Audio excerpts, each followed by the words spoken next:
Hoy vamos a hablar sobre el tema "La ley es santa, justa y buena". Tal vez usted ya ha escuchado estas palabras en un versículo bíblico que, curiosamente, Pastor Dani Perla, parece que en el mundo cristiano en general se lee, pero se pasa por alto o no se entiende. Pero hoy vamos a tratar de comentar un poquito sobre qué quiere decir la Biblia cuando habla de que la ley es santa, justa y buena. Vamos a orar pidiendo la dirección de nuestro Dios. Bondadoso Padre que estás en las alturas de los cielos, estamos muy agradecidos contigo por tu palabra. Queremos pedir sabiduría porque reconocemos que estos temas por lo general nos superan, todo el tema de este trimestre, pero ahora que estamos viendo las implicaciones prácticas respecto a tu ley, nuestra vida y nuestras relaciones, te imploramos que nos ayudes para poder vivir de acuerdo a tu voluntad. En el nombre de Jesús. Amén. Amén. El día de ayer, Pastor Dani Perla, ya comenzábamos a hablar sobre el hecho de que la ley y el amor son uno solo. Ya usted nos destacaba esa importancia de tener en mente ese concepto claro. Y luego me gustó mucho eso que usted decía el día de ayer y quiero traerlo acá para introducir nuestro tema de estudio de hoy, que generalmente pensamos en Dios sí como el creador, sí también como el redentor, pero muy poco como el legislador, como aquel que determina la forma mejor para vivir en el universo. Y en ese sentido, por eso nos dio sus leyes. Pero resulta claro en la Biblia que Dios siempre ha sido un defensor de su ley. A lo largo de toda la Escritura siempre ha sido un defensor de su ley. Quiere decir que, como dice en la lección, cuando Dios defiende su ley, está defendiendo el amor. Ahora, con eso en mente, pastor, cuando vamos a las cartas del apóstol Pablo, por ejemplo, y hablamos del proceso de la redención, muchos han querido ver en el apóstol Pablo a alguien que, hablando del proceso de la redención, pareciera hacer a un lado la ley. Pero ¿por qué esto, en primer lugar, no podría ser así? Y en segundo lugar, es una malinterpretación de Pablo. Totalmente. De hecho, se conoce como antinomianismo. El hecho de querer hacer o estar en contra de la ley. Pablo no era en esos términos un antinomianista que hacía un lado la ley, nomos en griego, la ley. No. ¿Por qué? Porque él mismo expresa esas palabras que son el título de nuestra lección hoy. La ley es santa, justa y buena, que de hecho son tomadas de Romanos, el capítulo número 7, donde el apóstol Pablo habla de la lucha que hay en el creyente entre servir a Dios y por otro lado los impulsos pecaminosos de la carne que son naturales, que están allí. Entonces Pablo dice, este conflicto, ¿quién tiene la culpa? ¿La ley? No, la ley no, porque la ley es santa, justa y buena, que muchas personas quieren echarle la culpa a la ley, claro, pero es al contrario. Pablo más bien defiende, exalta la ley. Tal vez lo que sí encontramos en los escritos del apóstol Pablo es que él habla de tener cuidado de hacer un mal uso de la ley. Amén, sí. Y el mal uso de la ley es querer usar la ley como medio de salvación. Porque si yo uso la ley como medio de salvación, entonces por demás murió Cristo. Claro. Ese es el punto que el apóstol Pablo enfatiza, y siendo un defensor de este tema, gran tema, como es el tema de la redención de Cristo Jesús a través de su muerte en la cruz del Calvario. Entonces Pablo tenía que oponerse a esa idea, que fue el problema de los judíos. Romanos, el capítulo 3, es todo un tratado maravilloso sobre este punto que demuestra cuál fue el problema de los judíos. Parece que querían ganar la salvación a través de la observancia de la ley, pero entonces hacían nulo, sin eficacia, el sacrificio de Cristo. De hecho, volviendo a esos puntos que hablábamos de Dios como el creador y de Dios como redentor, es bien interesante. Cuando Dios creó, dice la Biblia que Él usó la palabra. Sí. Él usó la palabra. Por su palabra fueron hechos los cielos y la tierra. Palabra poderosa. Él dijo y fue hecho. Pero en la redención, la palabra se hizo carne. Amén. Noten qué interesante. O sea, la palabra, Jesús, el Logos, se hizo carne, que se traduce como el verbo se hizo carne en San Juan capítulo 1. En la creación, Él usó su palabra y habló. En la redención, su palabra se hace carne para mostrarnos. Aquí en la cruz sucedieron muchas cosas. Recordemos que en la cruz, y aquí voy a comenzar a decir algunas cosas que van a ser útiles para que sigamos estudiando estos temas. En la cruz nosotros tenemos que allí se manifiesta el amor y la justicia de Dios. El amor y la justicia de Dios, incluyendo cuando se habla de la justicia de Dios, de la ira de Dios, del enojo de Dios contra el pecado.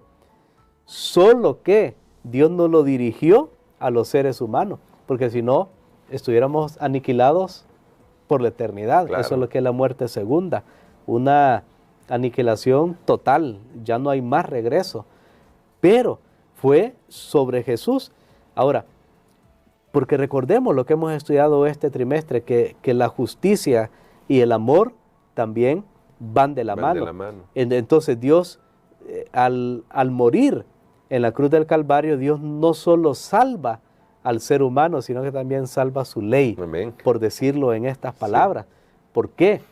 Porque había una ley que había sido quebrantada. ¿Por qué murió Jesús? Porque bueno, hay una ley, que eso es el pecado. El pecado también es infracción de la ley, dice Juan en sus epístolas, y hay una ley quebrantada, y entonces esa ley quebrantada tiene una consecuencia, es la muerte, no cualquier clase de muerte que atropelló un carro, no, la muerte eterna, es la muerte extinción total.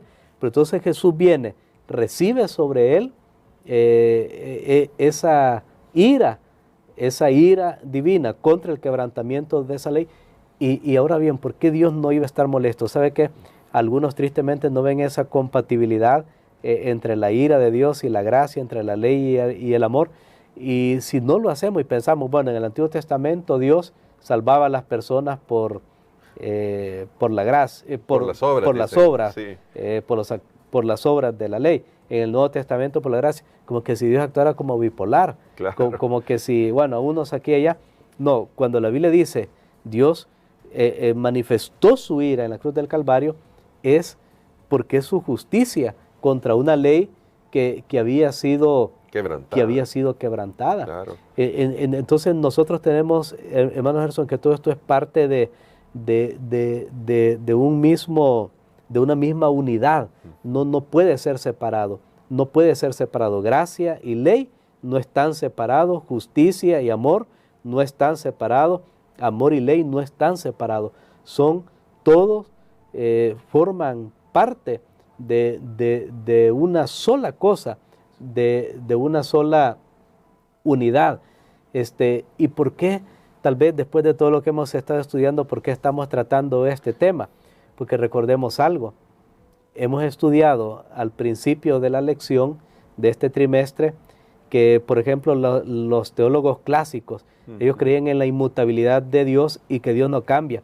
Pero aquí viene la sorpresa de sorpresa, que si los teólogos clásicos creen, que muchos del mundo evangélico creen en esto, que Dios no cambia y que Él es inmutable, pero ¿por qué si ellos creen que su ley cambia? Entonces notemos que hay ahí una contradicción sí. total. Si ellos creen, ¿sabe que si aunque ya vimos que hay unos, no podemos nosotros adherirnos a esa teología clásica, pero si digamos que estuviéramos bajo la teología clásica, quiere decir que la gran mayoría del mundo evangélico o cristiano deberían ensalzar la ley de Dios, porque si Dios es inmutable y su carácter es inmutable, entonces su ley tiene que ser inmutable. Sí. Entonces creo que aquí es donde nosotros hacemos la conexión con lo que hemos estudiado antes para decir en medio de todo esto que hemos estado diciendo hoy, ¿por qué Dios, que es el creador, que creó por su palabra y luego su palabra se hizo carne para poder redimirnos, qué mensaje nos estaba dando? Y tal vez ese es el punto que vamos a estar tocando a partir de hoy y los siguientes días, porque nos dio entonces el mensaje de relación. ¿Por qué el Verbo se hizo carne? Porque Él habitó entre nosotros. Entonces, la ley de Dios solo puede ser guardada en una correcta relación con Él. Amén. A tal punto que Dios nos está diciendo, mira, si tú no vas a tener una relación conmigo, de nada sirve que tú guardes la ley. Y ahora eso me lleva a este punto, pastor, ya que hemos hecho varias conexiones y este tema es bastante profundo, podríamos decir entonces que aquellos que pisotean la ley, lo que están haciendo es pisoteando el amor y estarían en contra de lo que Jesús dijo. Y Jesús dijo, si me amáis, guardad mis mandamientos. ¿Cómo deberíamos nosotros cuidarnos de no llegar a pisotear el amor rebajando la ley? Mire, eso es una gran declaración, increíble, porque Dios no está interesado solo en legislar, solo en legislar. Dios está interesado en una relación. Amén. Que si no lo amamos a Él, Él nos está diciendo, si ustedes no me aman a mí, ustedes no van a poder guardar la ley. Por eso es que hay un tipo de guardar la ley que es un tipo legalista. Claro. Es el que está contando, ya hice esto, ya hice lo otro. El hijo, en la parábola que se le ha llamado del hijo pródigo en Lucas 15, recordemos que el hijo mayor le dice al padre, Claro. Padre, le dice, mira, yo he estado obedeciendo, he estado en la casa, no te he pedido la herencia, estoy aquí, pero se ve que tenía una relación fría con su padre. O sea, sí había cumplido a diferencia del otro, pero no estaba cumpliendo por amor.